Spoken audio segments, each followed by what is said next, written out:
Good morning, everyone, and welcome to the second event of the Asia Pacific Financial Wellness Initiative. I'm Vanita Godino, the CEO of Financial Resilience Australia, and it's my pleasure today to invite you to this wonderful webinar, which my partner Mariko Braswell and Anil Gupta will talk a bit more about. But before we begin the proceedings, I'd like to acknowledge two things. One is that I'm coming to you from the lands of the Wurundjeri people of the Kulin Nation in Melbourne, Australia, and I pay my respects to their elders, past, present, and emerging.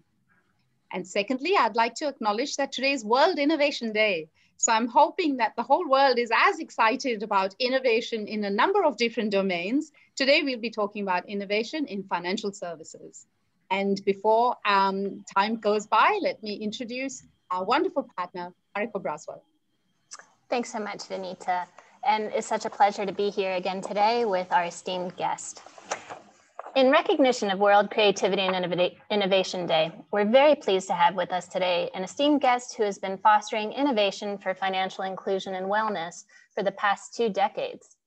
Mr. Anil Kumar Gupta is a partner and digital services domain leader for Microsave Consulting. He has a background in engineering and management and holds degrees from leading colleges and universities in India.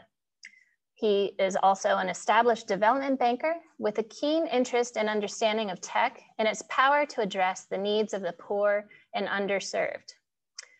And also, he was the brain and force behind the setting up of 2 financial inclusion labs, one in Bangladesh to be coming soon, and one in India that is part of the Bharat Inclusion Initiative, and also one in Vietnam. Thanks so much for joining us today, Anil. And we'd love to hear more about Microsave Consulting and all that you've been doing. Thanks, Mariko. Thanks, Vanita. And it's my pleasure to be a part of this webinar. To begin with, let me touch briefly about what Microsave is all about. So we are about 2-decade-old consulting organization. So about 20 years back, one of our founder, Graham Wright, he set out this organization in the lands of Africa, and from there we started moving to multiple countries. And as of now, as we speak, we have offices in around 10 countries. And what we care about is low and moderate income people across the world, because we believe that they do not have the right financial services or the appropriate financial services that they need. Hence, we work with them and we work with the providers to make sure that there are right solutions, right technologies, right approaches to reach out to them and serve them. So if I were to describe Microsave in one single line, we basically care about customers, those who are underserved or unserved, and we help financial services provider, including other stakeholders, for example, governments, for example, regulators, to make sure that we take the right steps and serve these customers across the market. So we have been working in multiple markets, and primarily into Southeast Asia and Africa. And we are well spread, and we generally work in more than, say, 15 to 20 countries at any given point of time. That's fantastic to hear, Anil. Thank you so much for giving that background. You know, like you, I'm also passionate about this segment, and it's interesting that we've now got a title for it, the LMI segment, low to medium income segment, because I think your work and a lot of the work that we're doing in Australia demonstrates that this segment is not just about helping those who can't help themselves. If they are given a hand up, this segment can actually become really productive and create economic benefits for society as a whole. So it's so great to hear you talk about this segment as well. We're really passionate about that. But today's World Innovation Day. So can you tell us a little bit about MSC's approach to innovation and why you've set up innovation labs across the world? So actually, I would say we as an organization are synonyms for innovation. And why do I say so? Because as an organization, though we are around 20 years old, but we are more like a startup.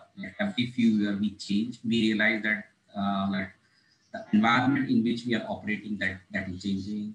the kind of, say, for example, digital services or digital technologies which have come in last few years, we have changed on the basis of that. So we keep changing our approach, refining our approach to make sure that we are keeping up with the innovation.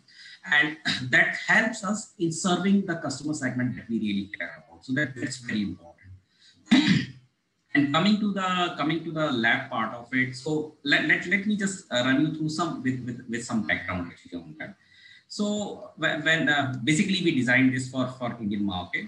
So if you look at Indian market, so like for those of you who are not from India, probably it will be difficult for you to understand that India is not one single country. There are multiple countries in the same countries. This is how we put it. So we have something like 28 states, 9 union territories. We have a population of something in excess of 1.3 billion. So which is one of the largest population across the planet.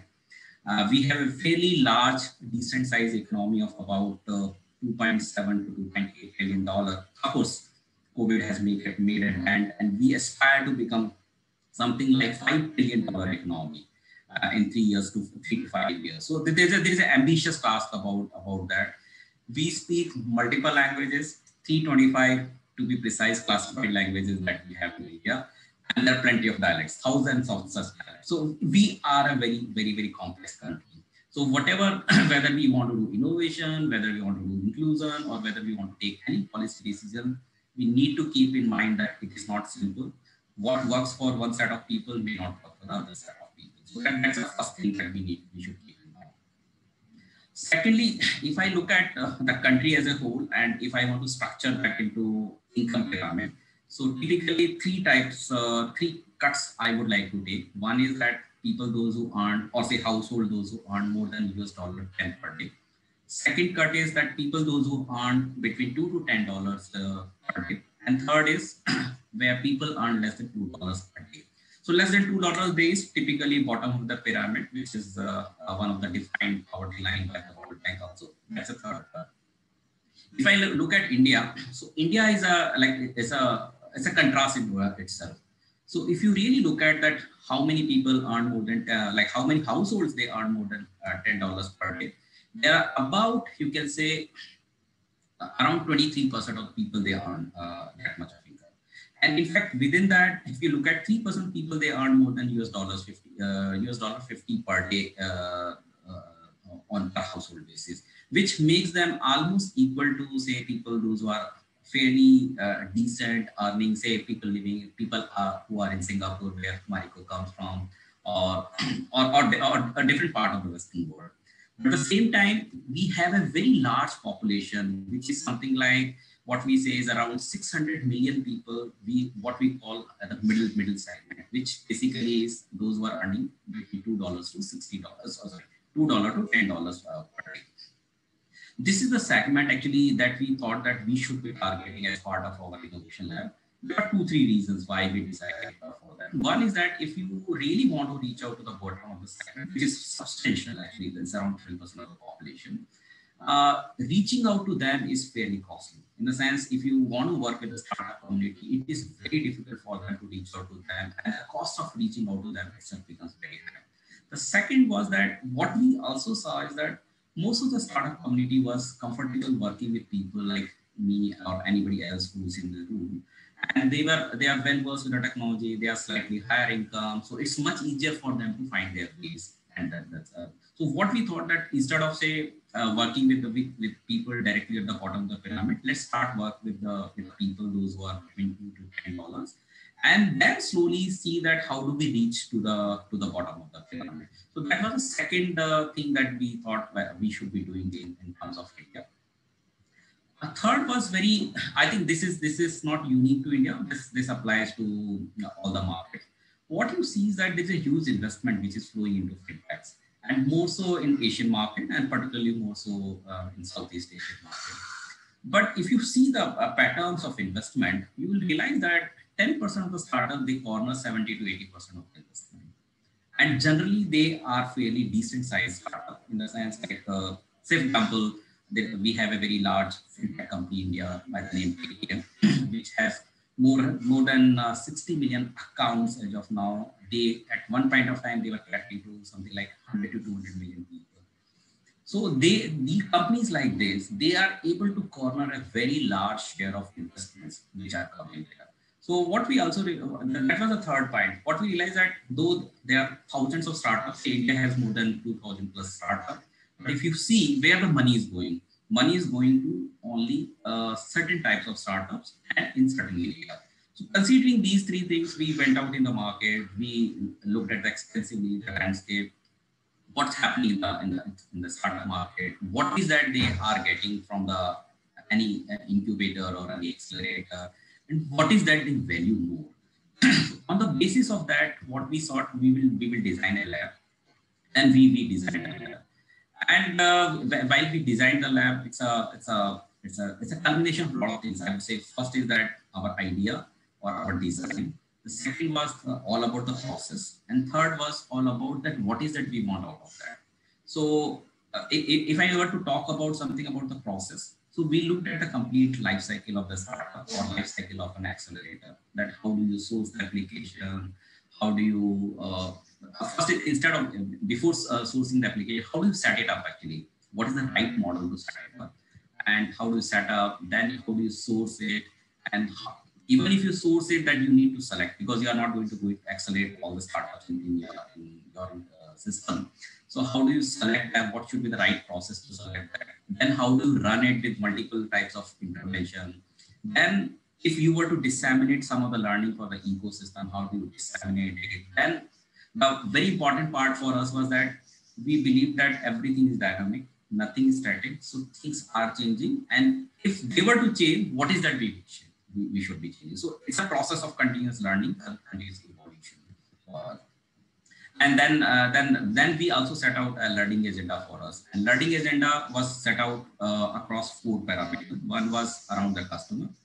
That the second was at the product level, that what are the products and solutions that we need to provide to people to avail financial services.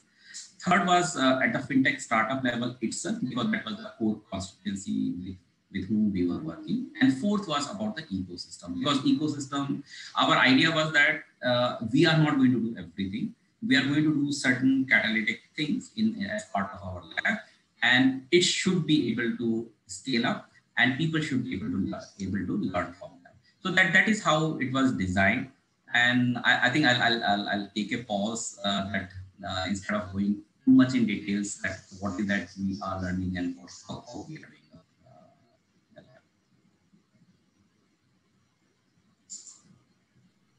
That's actually a great segue, Anil, into our next question for you about how do you actually find these startups? I mean, do you scout them out, or is it all inbound inquiries? And on a yearly basis or periodic basis, do you have themes that you beacon out to get certain types of solution providers and entrepreneurs paying attention? I think that would be a big question to ask. I'm coming from more the innovation and startup world myself, and so I want to make sure that startups across the world would know how to get to you. Sure, Barik. So basically, just to make sure that all of us understand that for the purpose of this lab in India, we have partnered with CII, which is part of the leading management institute, which is Indian Institute of Management. They have been doing, they have been working with the startups and with the incubation and acceleration ecosystem for over a decade. And hence they come with that kind of learning and the background, which helps us reach multiple startups. To make sure that we are catering to the entire startup system and we are able to reach out to them, we have used different strategies to define. And this has changed over a period of time. So while we started, this is how we started. We basically made sure that we were part of several media house publications while we announced the lab. Then we went even with the physical print, and that was for the first time. Then we also tied up with the organizations or with the media houses, those who extensively write about startup. So for our call for nomination, we reached out to them. We have set up our website. We have our own mailing list in the sense we have been in this case for such a long period of time. So we are fairly connected from that perspective.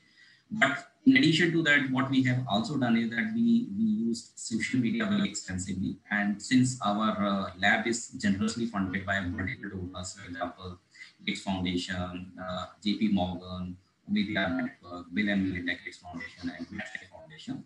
So we also took their help to spread the word in the local market, so that we can get applications on that. In addition to that, there are a couple of more things that we do. What we call is roadshow on the sprint. So when I say roadshow in a normal scenario is that we reach out to multiple cities where startups are primarily concentrated. We speak to them, we announce that to the local contact and we are going to come over there. We speak with them, we explain to them that what is that we are trying to do as part of our accelerator. And in case they are interested, we should be filing an application or we take their references from there. In addition to that, we have tied up with other accelerators also because they are also in the process of reaching out to the people, so we can do that.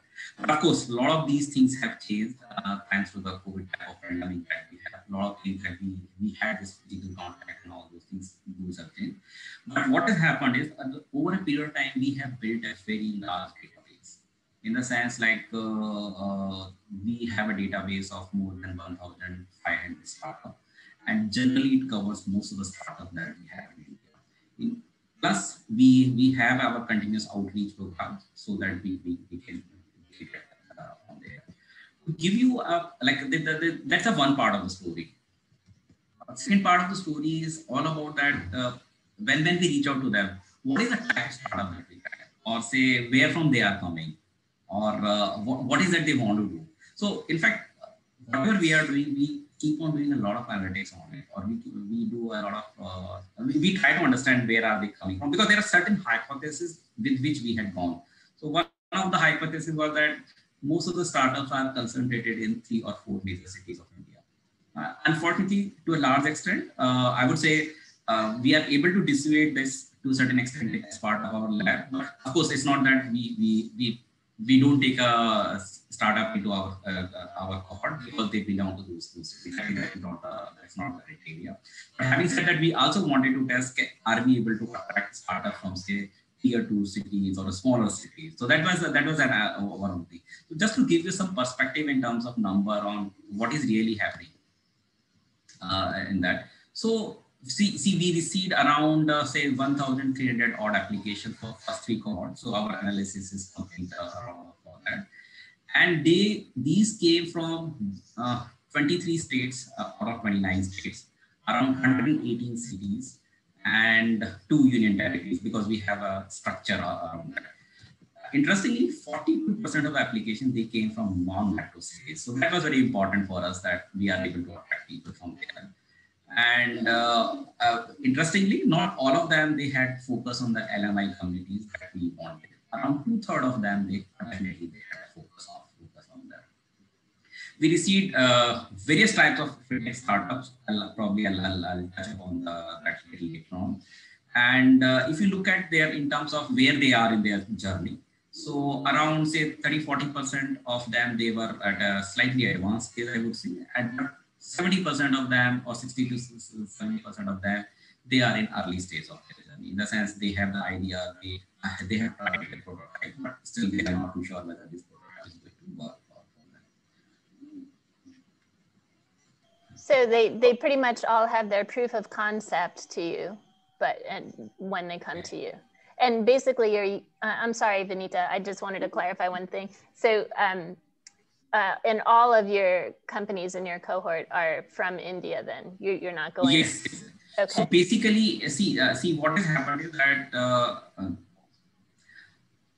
co-founders or founders can be from different countries, but ultimately we want the objective of the lab is to promote financial services in India. So hence they should be primarily be working for Indian market. So we have seen some of the startups, those who said that they want to work in a different market, and that has become a cause of, I would say, concern for us. So we generally are selecting the startups, those who are primarily focused in Indian market. Got it. Okay. Go ahead, Vinita. So sorry. Yeah. So just to give you some more data is that, see, when we receive so many applications, it's only that we are finally able to select not more than 9 to 10 in a startup. So it's a very complicated process. It's a very, I would say, long drawn process from the time when we receive the application to the time we announce the product. It takes a lot of time, a lot of effort by a whole of the team from SKY and MSC to sift through the application, finding out the right application, running kind of for the lack of a better word, due diligence on them, so as to make sure they can partner with us. There is a mission alignment and all sort of things before we finally announce it. And at all the places, we realize that we have a complete support from our donors. They are part of the selection process, and we keep getting guidance from them. Another thing is that because it's a World Innovation Day, and we don't want that 50% of the population, which is women, generally we leave them behind through digital device. So not to that extent that 50% of our founders of our startup, they are women. But good part is that still some of them, they are women. And out of the 33 startups that we have done so far, around 8 to 9 of them, they have female founders or co-founders. Rather few of them, they are completely founded by female entrepreneurs. So that is something interesting that we see. Another thing that we see from that perspective is that people come with very decent educational background. In a sense, a large number of them, they are graduate, and equally large number of them, they are postgraduates. So it makes it like the one thing which I always comment while I talk to the entrepreneurs and the founders is that I really admire your grit that you want to do it because you have a very large opportunity cost. And a large number of them, they are educated in US. From the Harvards, from the Cornell, from the Texas. So you have every type of people actually. That is very amazing. That's so good to hear, Anil. And, you know, as a woman who's grown up in India and then, you know, become an entrepreneur myself, not in India, but in Australia, it's so pleasing to hear that you have, you know, focused on women and are supporting them, because we all know that when you support a woman, the community and the household will also benefit for every dollar that's invested in women and their enterprise. So I'm so pleased to hear that.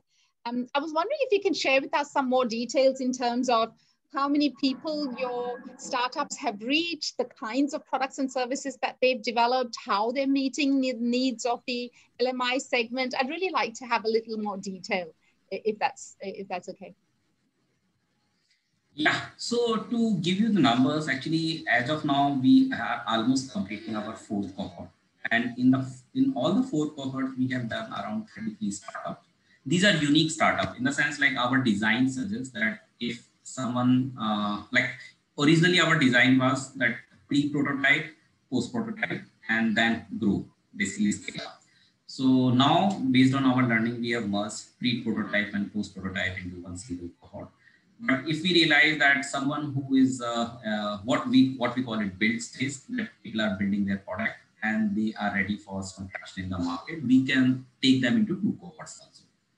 So that is our design of the lab in India. So with that, we have 33 unique startups. There are more. There are few more actually, those who have gone through both the cohorts. So that's the reason the total will become slightly more.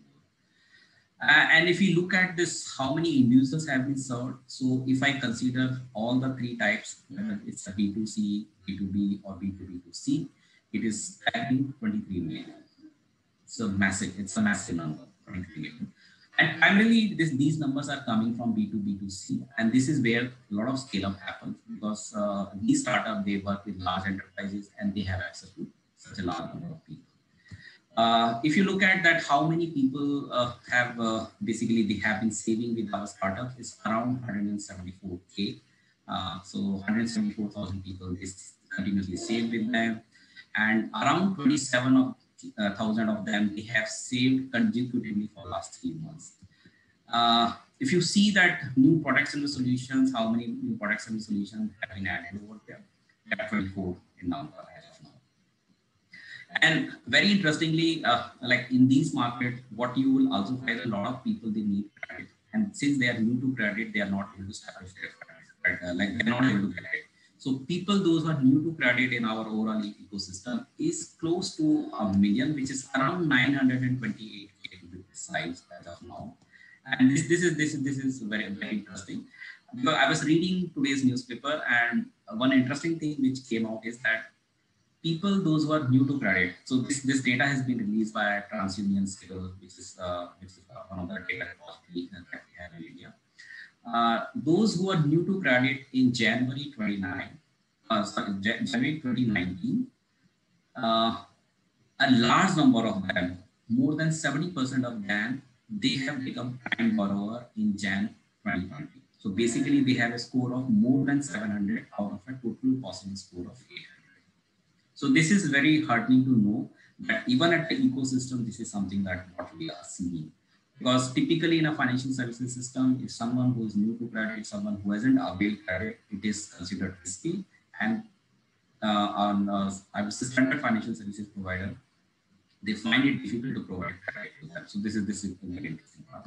And based on our overall effort, we have impacted close to around 19 to 20,000 livelihoods in the market. So I think that gives answer to most of your question, Rita.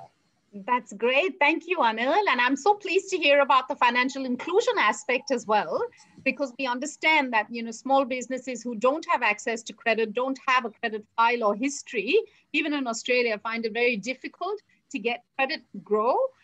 So it's so pleasing that your numbers are not just, for the sector and improving products and services, building the capability of the business owners themselves to grow.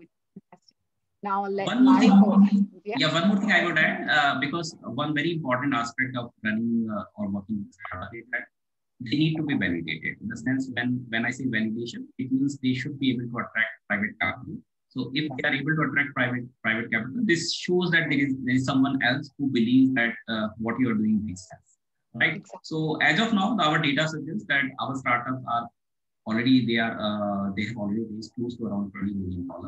And we expect that by the time we cover our entire management initiative in about years time from now, and if things do dramatically, we should be able to cross $2 million. That's great. Thank you.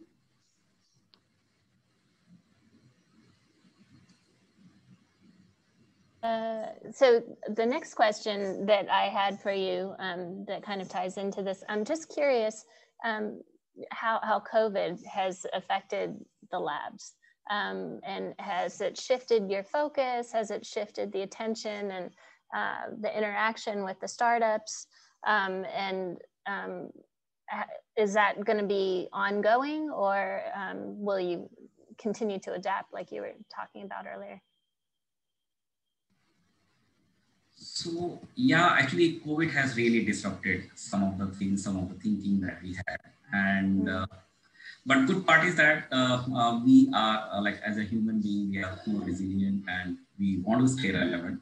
So hence we have readjusted our approach and all our work with them. So I would not say that COVID hasn't disrupted us. It has definitely disrupted us. What we have done is that primarily we used to have a very high touch engagement with all our startups. When I say high touch engagement, means we used to meet them very frequently in addition to the calls, and we used to do a lot of work with them on the ground. So our teams would go out, work with them, find out what is the right product, how does it fit in, whether people like it, people want to use it, what should be their GTM strategy, and all sorts of things. So we were doing very high touch support with them. In fact, we used to do a very expensive boot camp, calling all of them at one place and I am in our campus and running the boot camp for about 3 to 5 days. All those things have stopped. Actually, everything has stopped, but they have stopped in terms of physical interaction. But more or less, same thing we are now trying to do in a virtual environment.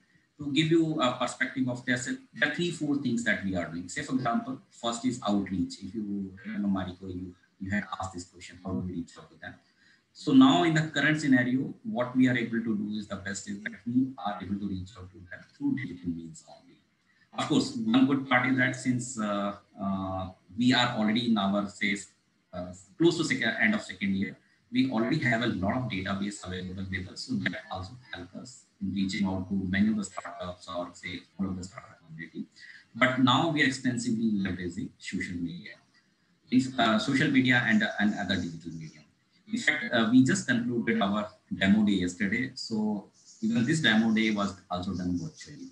So this is otherwise we used to do it physically at one place somewhere in either in Bangalore or at other places. So all those things have changed. Second is that if you look at this the technical assistance that Microsave used to provide. So we were doing it physically now. So now it's mostly a combination of say some physical and mostly remote. So what we are doing is that we are finding out the partners or we are finding out the people those who are living in that area and they are able to go out in the field. And we have the agencies, those who already have people on the ground and they feel that they can do it even despite the pandemic. So we take their support. We partly provide support through remote consultation or through video conferencing, and still we are able to do that. I would not say that this is this is the perfect way of doing it. This is a better way of doing the things in the current pandemic. Because all of these startups, they are running the businesses, they can't stop it. So if they stop it, there's a problem actually, because they don't have a runway. In addition to that, there are another interesting thing that we have done. What we saw is that since pandemic has started, and early on we realized that it is not going to end so soon. So what we thought that we discussed with our funders, and we said that let us do 3 rounds of research to understand how our startup and overall our startup ecosystem is impacted. So we have done, basically right now we have completed 2 rounds of the study. First round is already available in the public domain. Second round is almost ready and we should be releasing that report soon. To give you a glimpse of from the first round actually, because this is available in the public domain, there are 2-3 things that we are seeing. If you look at this customer segment, and this was done in the primarily in the month of April, May, June 20, where this pandemic was completely unknown. People were more fearful than what we are as of now. There was hardly any infrastructure that was available, and there was a whole lot of chaos actually. And we had plenty of lockdowns, curfews, and all sort of things are there in the country. So if you look at the customer side of it, we realized that people were fairly risk averse in the sense like most of the people they started basically they stayed away from all the from the onboarding by any of the startup except for InsurTech. So InsurTech was picking up in the sense like people realized this is very, very, very important from their perspective. On the other side is that if you look at the policies, government was taking a lot of steps towards startups. Of course, it's not that all the startups were able to take benefit of those policies, but government was making its effort to make sure that startup community is better off with that. Other thing is that what we are also seeing is new trends. New trends was all about because people fear using currency note because they can be carried of the virus. So they were using digital payment more and more. And that's the reason we saw a very sharp or V-shaped recovery in Indian digital payment market. And the InsurTech that I spoke about. So that was all about the customer side of it.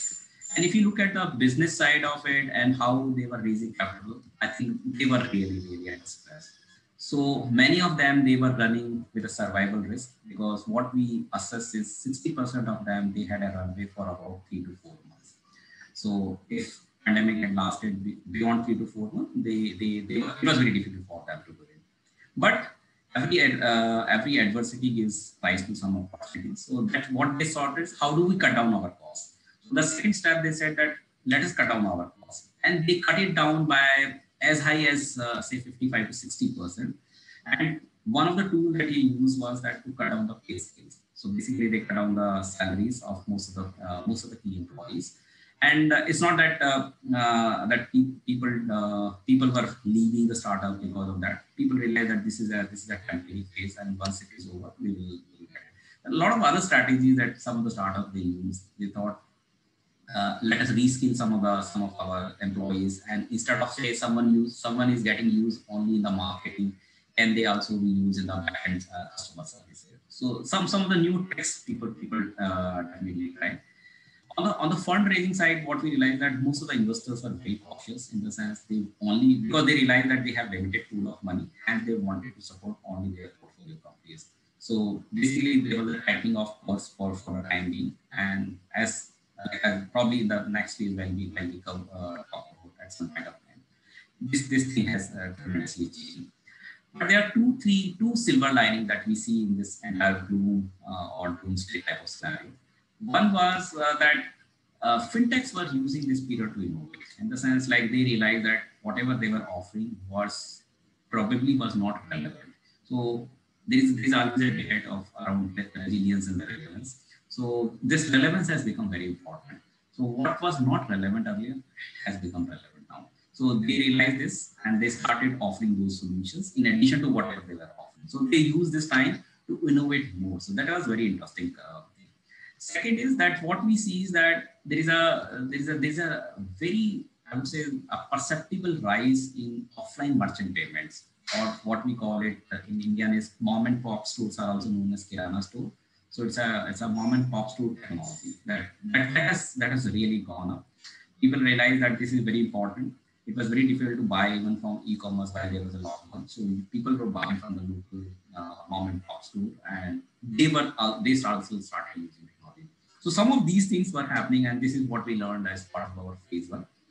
This report is available in the public domain, and soon we will share the phase two of the report and how things are changing beyond that. Looking forward to that report.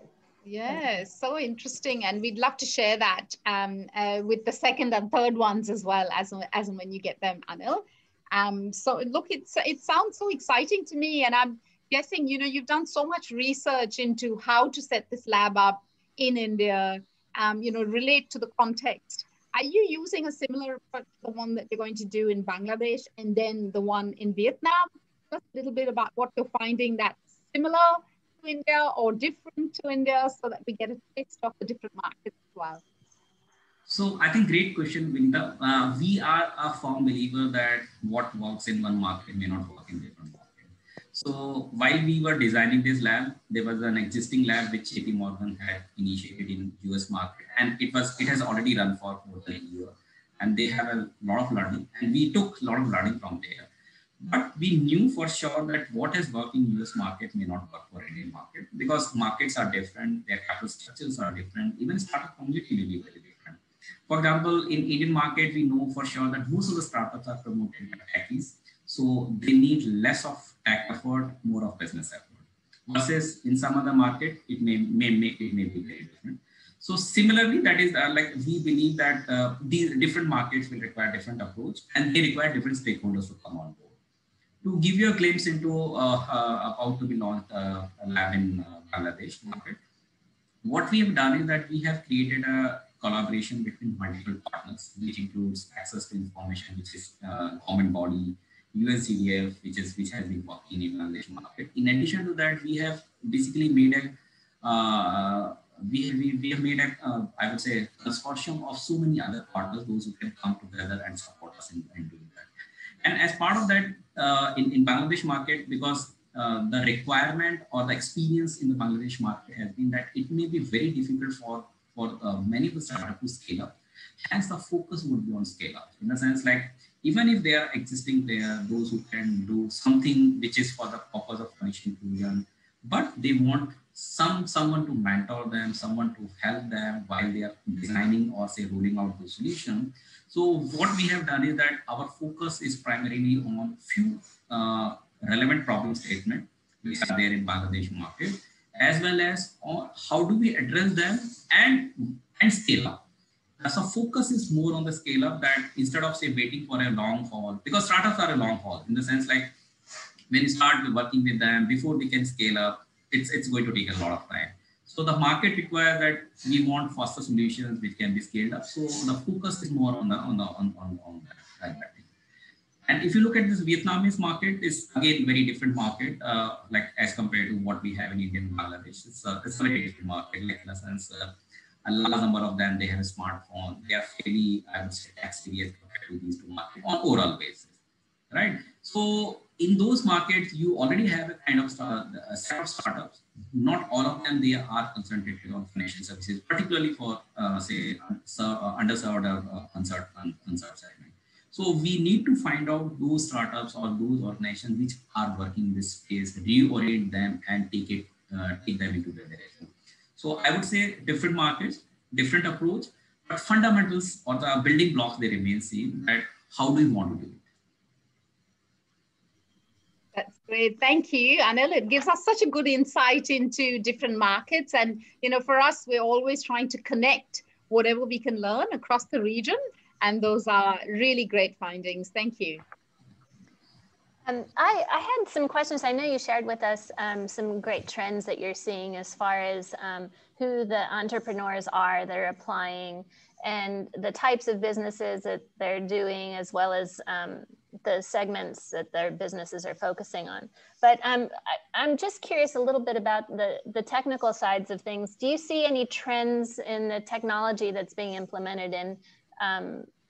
Is there a leaning towards open sourcing, or is there, do you guys have input on encouraging everybody to have some kind of resiliency plan? Our concern at Move 78 is, especially with vulnerable communities, if everybody gets on board with the digital inclusion bandwagon, and then something happens where they have lack of connectivity or something, is there a contingency plan for these vulnerable communities? So I was just wondering if that was something you guys approached. So I would say 2-3 things. One is about the uses of technology. So see, in India, we have a unique, I would say, advantage in that way, in the sense like what we call it India Stack. India Stack is nothing but a set of open APIs, and there are 4 fundamental layers of that. First layer is what we call it foundational ID, which comes by way of Aadhaar. So Aadhaar is a unique 12-digit number, which every citizen, or say every resident of India can have, right? So this provides you a foundational ID, and when I say foundational ID, there is no purpose attached to it. So, for example, you want it to be used for the purpose of account opening, you can use the same ID and you can do electronic know your customer KYC. You can do that. So, for example, you want a passport or you want a motor vehicle license, you can use the same ID to get that. That is something that already exists, and all startups or all the financial services providers, they can leverage that. And there are great stories around that. That is one. Second is that we have a unique layer, which we call it a payment layer. And payment layer is something which is coming from another umbrella organization that we have by the name National Payment Corporation of India. So National Payment Corporation has created a suite of, I would say, retail payment infrastructure, which we call it digital highways. And they exist. So say, for example, if I were to transfer as low as 1 rupee to anybody in India, I can possibly do it without any cost. Only thing, what it requires are 2-3 things. One is that, of course, like both the sides should have bank account, both the sides should have a smartphone. Maybe receiver side is not necessary to have the smartphone. And I also have my UPI ID, which is Unified Payment Interface ID. So there's a process to set it up, but of course, like people like me can do it, but not all would be able to do it. And we already see enormous amount of transaction. So in fact, the transaction levels are very, very high actually in those terms. Similarly, we have another type of infrastructure, which is Aadhaar based or biometric based, through which people can make the payment. So a lot of these things exist actually in Indian market. So like people can leverage in case they want to leverage these things. So that is the second layer. Third layer is that you want to keep the digital record at some place. What we call it a digital locker. That's the third layer wherein you can keep your digital records. Idea of keeping the digital record over there is that someone wants to say, for example, I have my digital record over there. I want to share it with someone. I can share it. So RBI our regulator has come out with a new, it's not a new regulation, I would say. It has been there for quite some time. And now we are seeing getting it implemented by way of account aggregator. So account aggregators are like intermediaries which are providing connection between those who have financial information provider and there are those who are users. So basically, startups in a steady state type of situation, if they want to access, for example, my bank account, and I give them authorization to access, what they can do is they can pull in that information directly from the bank. So there is no loss of information, and this information is available to them in a secure manner, and they for a specific purpose. And similarly, we are also working on creating a consent architecture. So all those things, they exist. So hence, it has been fairly easy for most of the startups to plug in or say use some third parties to access some of the information. But having said that, still most of the startups, they are working on the open source technology part of it. That is one. Second is that about vulnerable sections. So I think this is something which is very, very tricky in the sense, as I said in the beginning, that our income pyramid, if I divide into 3 parts, most of the vulnerable section of people, they lie in $2 and $3 section. So that is something which is extremely difficult for most of the startups.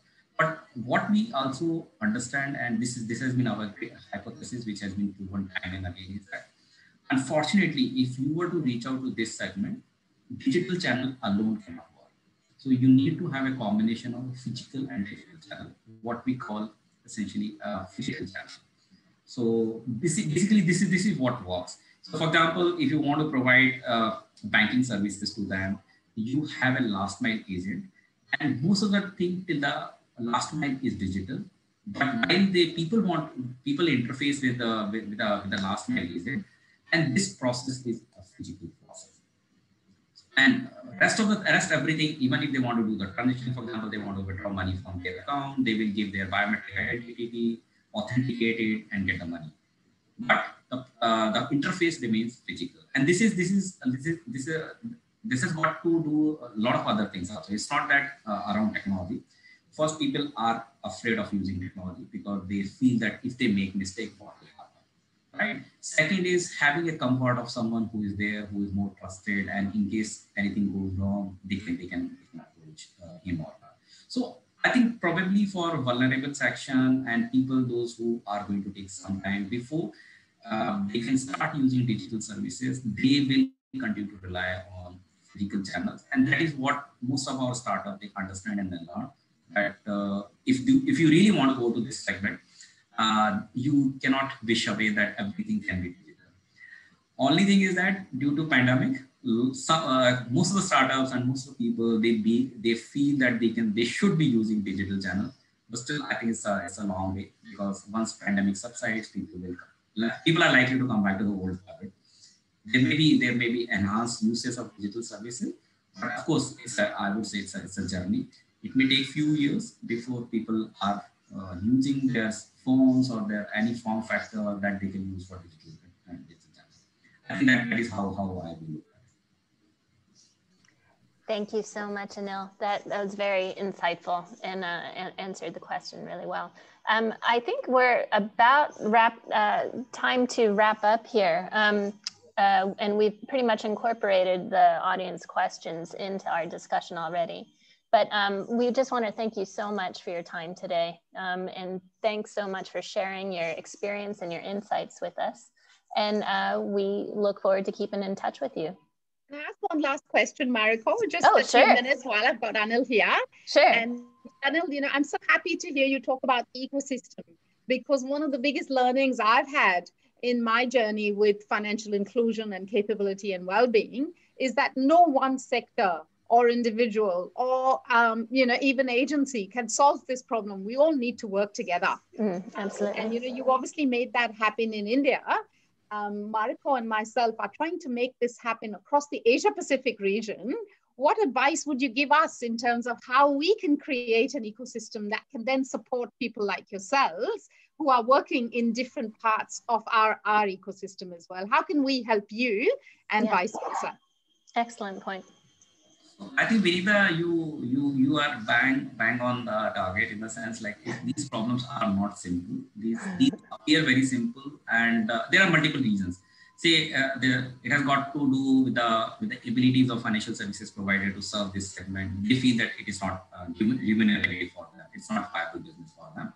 Of course, a lot of places this myth has been broken, but still people tend to believe like that. Similarly, on the demand side, if you look at from the customer side, they also find it very difficult to use these services because of the reason, because of their own inability, as well as no one is ready, no one is willing to give them this leeway to understand, learn, and then use it. So I think probably market is like that. Market is a bit cruel to them. And had it been so simple, anybody would have solved this problem. That is how I put it. So I think the need of hour is that all the like-minded people, like-minded organizations, they need to work in synergy. Because what we see in most of the market that we work is that there is a lot of duplication of effort. In the sense, like probably we are doing something and someone else is also trying to do the same, more or less same stuff. And we realize that probably it is really not required. But I think considering the large, complex countries, still, I would still say that, okay, probably we can continue because different experiment, different things that we do, we may learn different things and probably we find a sweet spot to solve this problem. But still, I would strongly advise that if most of the, like I would say, players in the market, those who are working this space, if they come together through any of the network, I would say, any of the network, where they can openly share, because that's another problem that people don't share actually.